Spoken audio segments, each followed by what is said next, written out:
Ms. Goldman, you may proceed. Welcome to the committee. You have 3 minutes. Thank you so much. And to clarify the handwriting, because my handwriting's garbage, it's on behalf of myself and also Providence DSA. Sorry, handwriting's terrible.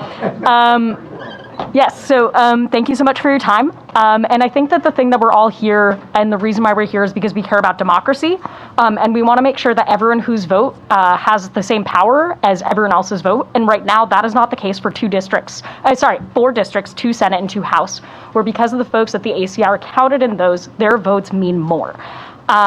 Right now, 47% of the U.S. Live in states that have rejected prison gerrymandering and are working to correct that. As Mr. Brace pointed out, we have the data. So I'm an epidemiologist, and some of the work that we do works with data from the Rhode Island Department of Corrections. We have good data on where people are coming from and where they're going. All of that is very accessible for people that get data use agreements, and so all of this is feasible. Also, when thinking about and asking all these questions about how long are people at the ACI, stuff like that, that is a double standard. You're not asking people at the census how long they're staying at their addresses. Instead, you're counting them where they are at that snapshot in time. And to make that double standard, I think, just ends up disenfranchising people. Also, I do want to point out that there's a difference between a raw count and a rate, and when you standardize population by dividing by population demographics, you do see that rates of folks who are incarcerated of color are disproportionately represented in Rhode Island. So for example, by count, there might seem to be fewer Black or brown folks, but when you look at how they represent compared to their general numbers in the state of Rhode Island, those are there is a disproportionate number of people of color. I just want to explain that as a statistician, some people, rates and counts can be very hard. So that's all. Thank you so much.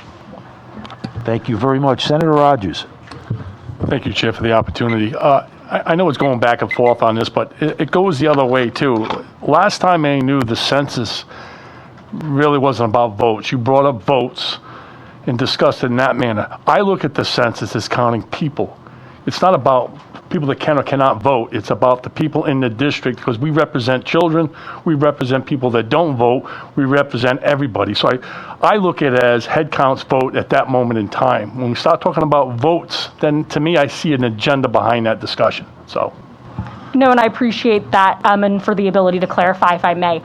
So the reason why I talk about votes is because, so ultimately the people that are included in the precincts ultimately make up the voters.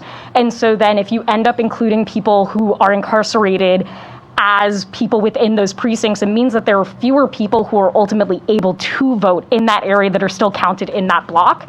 And so that's why I talk about votes, but you're right, we represent, there's representation of not just the voters, but everyone in those districts, and that includes people who don't vote, people who can't vote for various reasons. So thank you for that opportunity to clarify. Again, to respond again. Senator Rogers. Thank you. Speaking about votes, and you talked about people that are eligible to vote, so that leads down a whole different discussion that goes in a whole another direction. So I keep it straight and about people, whether they're eligible to vote. It has nothing to do with voting. It's about the people that are counted and the numbers that make up each district. So I'm going around the same way, but.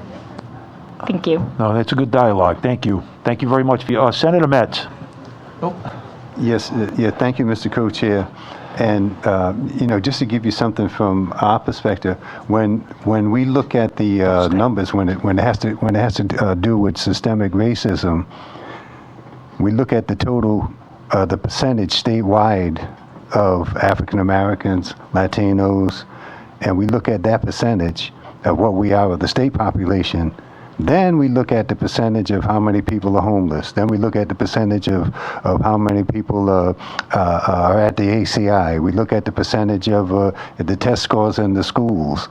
And when you compare what our percentages are compared to the total population, you see a pattern that we're fighting an uphill battle to even the playing field, and for us, not speaking for Senator Quesada, but we're buddies, but we just want to level whatever this process is, however it works out. We're trying to level the playing field to close the gap between the disparities between the populations, and I just wanted to share that with everyone. Thank you. Thank you, Senator Metz. Senator Quesada.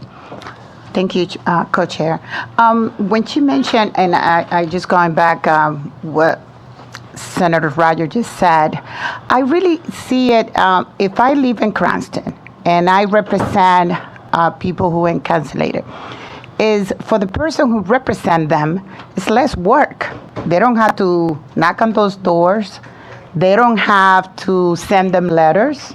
They don't have to do a lot of things that you usually do when you are trying to get people to get out to vote. Then on that, looking at it that way, it is. Because if I represent 28,000 people and 4,000 of those is incarcerated, they don't vote, but you work less. You have less mail to send, less people to knock on the door, less people to talk to. Then looking at it that way, yes. And now I can understand why the previous speaker, it was against passing that law, because it was an advantage looking at it that way for him. Because they all live in his district. He didn't have to knock those doors. He don't have to, no concern about them at all. Answer question, asking anything, because they don't count in one way or another. Then that's, looking at that way, I do understand what she's saying. That's a good point, Senator. All I can say is I've never had that luxury. It seems every year my back aches more and I go to endless houses. I relate, sister. Thank you. Any other questions?